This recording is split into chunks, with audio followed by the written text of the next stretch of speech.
Hi, this is Neil Walters with the Mr. Hebrew YouTube channel and, of course, HebrewResources.com. And I thought I would start a little series when I have time on just doing various verses from the Tanakh, the Torah. And I'm trying to pick simple verses, which is easy Hebrew. Now, these are kind of meant to go along with some kind of Hebrew class. So if you don't know any Hebrew at all, this video honestly may not be super helpful to you, but it might give you a good overview. It might be one place to start. But I'm currently teaching wine green biblical or classical Hebrew to some students, and I do have those recorded now. I'll talk about that at the end. There'll be a link under the video. But let's just take this verse. This is one I saw that's fairly simple, and I thought it would be a good point to talk about some grammatical things. So the verse is Vayehu v'nei Noach hayotzim min hateva shem v'ham v'yafet. V'ham hu avi Chanaan. Shlosha ele b'nei Noach ume ele nafseta kol haaretz. Okay, so what do we have here? Of course, this is actually from the website Mechon Mamre. This is Genesis or Bereshit, chapter 9, verses 18 and 19. And since this is my first video doing this, I'm going to go over some really basics here. These little Hebrew letters right here are actually the verse number. So that is your 18, and this is your 19 down here. In Hebrew, the letter Yod is, or Yud, some people call it Yod or Yud, is the 10th letter of the Hebrew alphabet, so it has a value of 10. Chet is 8, so 10 plus 8 is 18. 19 is Yod plus Tet, which Tet is 9. Yod again is 10, is 19. Vahayu is basically saying, and they were. Okay, so now over here in the English, where does it say they were? It doesn't exactly say that. So it says Vayehu v'nei Noach. So there were the sons of Noach. Okay, Hayotzim is basically, let me switch colors. I'm going to use yellow for the other highlighting. Vayotzim is our first verb here. Well, this is a verb. Let me highlight the verbs maybe. Hayotzim are those who departed or exited, basically. And in the English over here, they say went forth. That's the kind of language they use. So there were 3 sons of Noah who departed min hateva. So from the ark. That's referring to the boat, the ship, the ark that Noah built. And then now it lists their 3 names. Shem, V'cham, V'yafet. V'yafet. V'yafet, actually. V'yafet. I'll tell you why the accent's there in a little bit. Okay, Shem actually means name in Hebrew, so it's kind of confusing. And I don't know why they have these 2 dashes here. That's a little confusing, too. So these are the list of his 3 sons. It's basically over here, Shem, Ham, and Japheth, or they call it Japheth. It's hard to remember what it is in English after you start doing Hebrew. Shem, V'ham, V'yafet. And Ham, or Ham, as we say in English, Ham, hu avi Canaan. He is or was the father of Canaan. So let's get into a little more grammar now. I'm going to clear my yellow marks so I can point at what I'm talking about. When you see a verb that starts with a vav, that's called a vav consecutive or a vav conversive. It reverses the tense. And I know that sounds a little weird. So yihiyu means there will be, and vayihiyu means there were. Okay? So this is from the word haya. Like haya is he was, hayu is they were, yihiyu is they will be, and vayihiyu means they were again. Learning the verb conjugations is something you'll get into in a Hebrew class. This is actually called a noun construct, okay? Something else we cover in the wine green class. We have basically the word ben, which means son, but in the plural it's banim, okay, which means sons. But then when it becomes a noun construct, the plural banim changes to banei. Now you notice I'm saying a B sound, buh. It's normally just B'nai Noach, right? But since we have a vowel in front of it, the B changes to a V, the bet to a vet. So Vayehu v'nei Noach. Okay, if you're just reading that word by itself, it would actually be B'nai Noach, the sons of what's his name? Noah in English. Noach. Okay, and then we talked about this word Hayotzim as those who departed. It's basically, this is actually called a participle, and it can be present or past tense. These are the sons of Noah. You could say the ones who departed, or they were departing from the ark, okay, from the ark. And then again, we just list their names: Shem, Vaham, Yafet. Now let's go back to this Vav here for a second. I'm trying to find I have a little pen over here. I can highlight things. So here you have a Vav, here you have a Vav, here you have a Vav, here you have a Vav, and so on.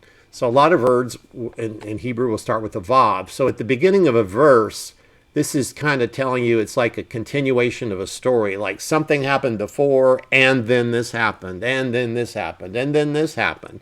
And that's why it's called the Vav consecutive by some people, because it's like a consecutive story. A Vav, sometimes people say it's a hook, or in English we call it a conjunction. It either means and or but. Probably 98% of the time, or 99% of the time, it's going to mean and. So we have here Shem, or Shem in Hebrew, Shem, Vaham, and Ham, and Yafet, the three guys, right? The three sons. And then in this version of the text, they put a little semicolon here. That's not really in the Hebrew, just like these two dashes aren't really in the Hebrew. I'll show you another source of the text here in a minute. Vaham and Ham, who literally says he. Okay, there's pronouns there, like ani is I, and it's funny in Hebrew, the Hebrew word he is she in English, and the word he in English is who in Hebrew. So that's tricky at first. And then you have avi it's just father. Sometimes avi can mean my father, but the two words for father in Hebrew are av and avi, and they kind of use them interchangeably. The father of Canaan, Canaan. Okay, and this would be a noun construct too. Sometimes the noun constructs will have something called a makef, which is like a dash that's usually higher up on the line. And here you have a noun construct that does not have the makef. So a noun construct is basically when you have two nouns side by side. Noach is a noun because it's the name of a person. Sons is a noun, so sons of Noach, father of Canaan. So in noun constructs, we add the word of, basically. The of isn't really there in the Hebrew, but it's implied by putting these two nouns side by side. Okay? Okay, now the next verse, verse 19. Shlosha ele. Three are these. Now, in Hebrew, there is oftentimes no word for is or are. It's called the copulative, actually, in grammar. There is a word for was and were, but like here in the English, they have the word were. That is actually implied in the text. It's not really there. It just literally says three these. I might have said they before. Three these, or three are these. And here it says these three. So that works too. These three, and then they have a comma, which is not really there.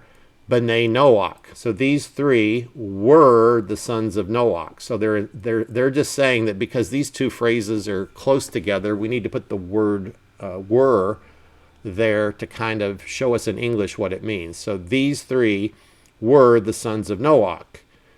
Ume'ele,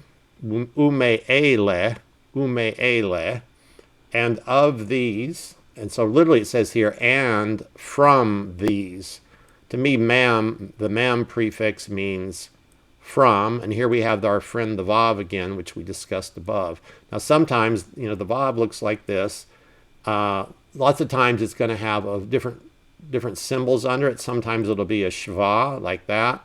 Sometimes it'll be like a patak. And sometimes, like here, it'll have the oo sound. That's a very bad vav. Let me do that again. The vav looks kind of like that. And if it has a dot there, the dot goes through it, gives the oo sound. U me'ele. And from these, nafseta. nafetsa. Now, in other texts, you'll see what's called a metag here. And in wine green, you learn how this works. This is a feminine noun. Why is it actually feminine? And of these was the whole earth overspread. Okay, another version says, let me just check. So I have another program. This is the program called BibleWorks. This company actually went out of business, but I still use their software. And here they can give you many different translations. They don't have actually very many Jewish translations, unfortunately. But anyway, you can get like, these were the three sons of Noah, and from them came the people who were scattered. So this word here, if you highlight over it, is nafatz. Nafatz, and I know the hey on the end makes it feminine. And I actually did a search on it. It's not a very common word, so I wouldn't worry about memorizing that word. These are, I think, all the times that word appears in the entire Tanakh, okay? So nafsa, okay? It's kind of hard for me to say because I don't, it's just not that common. Kol haaretz, okay?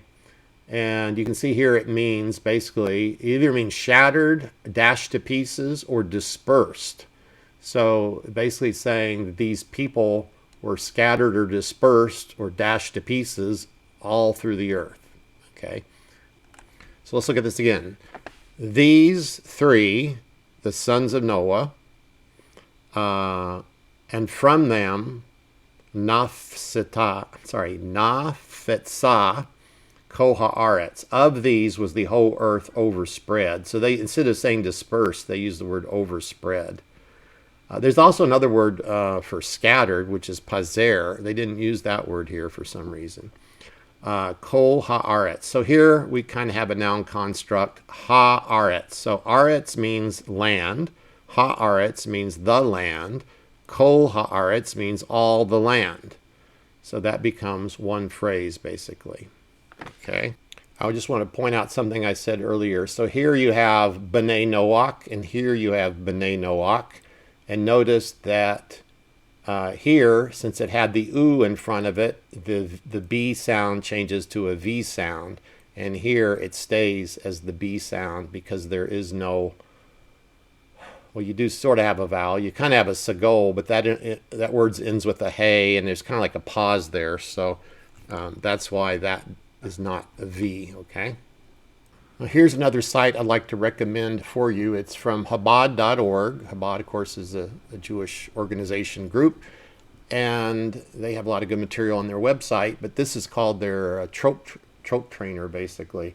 So if you type in anywhere on Google, you can say Chabad Learn Torah, or don't say that, Learn Torah. Say Learn to Read Torah, or Torah Reading, or laning is the better word, L-A-I-N, laning. Okay, that's the more Jewish word for it. And so here you have the original, no, sorry, not the original. This is just more an ornate script, like the script that you would see on a Torah scroll. So it's better for practicing because it looks more like what it will look like on a Torah scroll. So if you just compare real quick, let me show you the difference. So here, like Vayihiyu, and if I go back to where I was a second ago, Vayihiyu. This is more the style you would see in most books that are printed, okay? And this style is more like what you would see on a Torah scroll. You notice the letters have crowns. So like the hey there has that little one point on top. The yod has a little bit of a point. The sadi here has 3 points and so on. And then here, this also gives you the cantillation characters. So this site will actually basically read or sing or chant, however you want to say it, the Torah for you. So it is a perfect site to work on your pronunciation. Even though it's not reading it, it's singing it, but you can still hear how the words are supposed to be pronounced. So I'm going to go ahead and play these two verses for you. I'm going to hit the cursor here. It'll start wherever you hit the cursor, like this is where I left off. I was double checking my pronunciation of this word, and whatever word you click on, that's where it's going to start playing. You might have to adjust the volume here to get it where you want. Vayihiyu v'nei Noach hayotzeim min hateva, shem vecham, vayafet vecham, hu avi chenaan, shelosha ele b'nei Noach, ume'ele nafetza chol haaretz. So notice how that word, that metag, means you say the na, and that's kind of like the first syllable, and then you have to say futsa is how it continues. Na futsa. Other things, if you really listen carefully, like I noticed a minute ago, hayotseim. I'm going to play that one again. Hayotzeim. So there's a question in Hebrew that's always difficult, and that's when a shva is vocal and when it's not vocal. To me, it's still a very complex rule to understand, and I think it's just sometimes I have to hear other people say it. Hayotzeim. So that is vocal. This one was vocal. Na futsa. Because the F sound of the letter fe or pay here starts the next syllable. So that means it's got to be vocal. If you didn't say it correctly, you might say nafsa, nafsa, nafsa. But that's wrong. It's nafetsa, nafetsa. Now in modern Hebrew, they may not distinguish that, but when doing biblical Hebrew, I like to be especially precise, and even when doing Torah readings. And eventually, you can learn to sing and chant the Torah from this website. They have other pages here which tell you what all the cantillation symbols mean and how they work. It's one of the most difficult things I think I've done, and I'm getting better at it over time just by doing it. But it's very challenging if you're up to a good challenge. So why did I pick this verse? Just because it basically has a bunch of kind of short, fairly simple words. Important things like we talked about, the noun constructs, the vav, some nouns, the word who, and sometimes how the word was or were has to be implied in the Hebrew text. So I might do more of these. I might do one a week if I have the time, make the time to do it. We'll see. And I am teaching some Hebrew classes right now. What I've done is I've recorded them all and put them on a website. So I really can't take any new live students at this time. I might in the future, like maybe January, February next year. If you're interested in that, I'll have some place eventually where you can sign up for that. But there will be a link below the video to my recorded classes. So what I've been doing is having Zoom classes with some live people from my synagogue. And they've all given permission for me to be able to use them in the videos. And basically I have an alphabet class, which is just me teaching the Hebrew alphabet. And then I have this wine green biblical Hebrew class. And you really need to get the textbook if you want to follow along with that. It's not a cheap book, but you can get it used on Amazon. And the exercises are what I really like about that book. And that's pretty much what we spend 80% of the class time doing, is just going over the exercises where the students will read in Hebrew. They're not exactly verses, they're kind of like pseudo verses. They're like, simple biblical Hebrew phrases that Winegreen came up with. And they read them in Hebrew. I correct their pronunciation, and then they translate it to English. And I have two versions of most of the lessons. One where I do it by myself if you want to just get it done quick. But by listening to the other students, you can hear their mistakes and then hear me correct them. And then that might help you as well. So you'll see how you're doing compared to how other actual live students do. And so that is now available. It's on a website called Samcart for now. And the videos are all stored in there, and you can watch them online anytime you want. You can try to watch them on your cell phone or smartphone, but the print might be a little too small, but you could try that. But then that's why having the book in front of you also helps. So anyway, this has been Neil Walters. I hope you found this useful, and I will try to pick some other verses or maybe a little short passage or something and continue doing this type of thing from time to time. Thanks for watching, and we'll see you later.